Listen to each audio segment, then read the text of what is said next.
Sky Mobile sponsors the transfer window on Sky Sports News. Let's head live to Paris now, as promised, and speak to French football expert Jonathan Johnson. Afternoon, Jonathan. Thanks for coming on. Let's start with Hugo Ekitike then. West Ham remain in talks with Paris Saint-Germain over signing him. What's your understanding of this deal? Can you see it happening?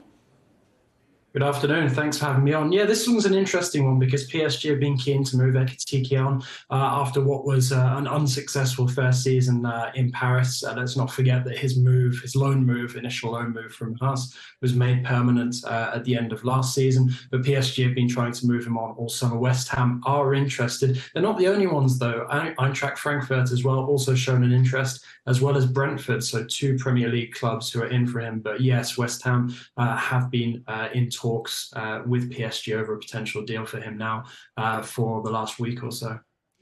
What do you think he'd offer West Ham, Jonathan? What kind of player is he?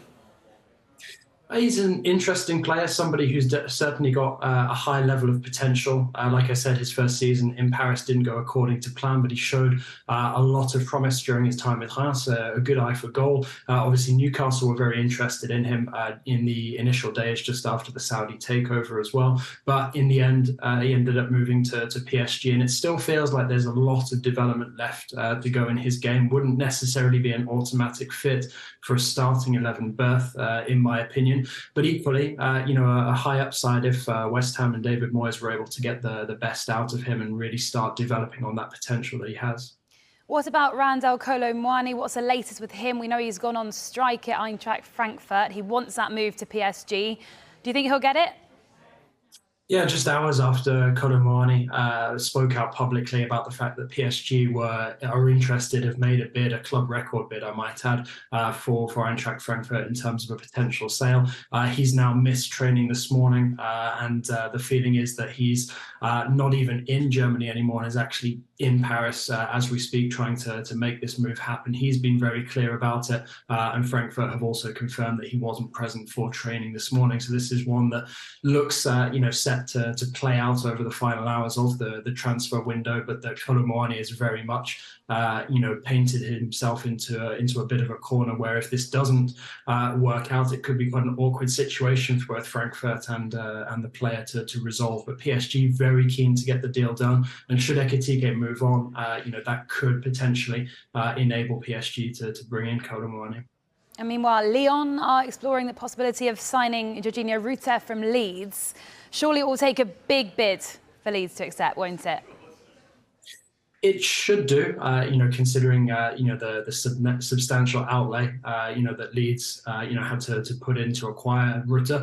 But also at the same time, there is possibilities for Lyon to potentially bring in some funds at this moment in time. They've got a number of clubs interested in the likes of Bradley Barcola, such as PSG and Chelsea, and the club president, John Textor, even opened the door to potentially a deal being done for Barcola in the closing hours of the transfer window. So this is one that could have legs, should there be an outgoing at Lyon in order to make space for Rutter in the squad. And we understand Folarin Balogun should be announced as a Monaco player soon as well. When do you think we can expect that announcement?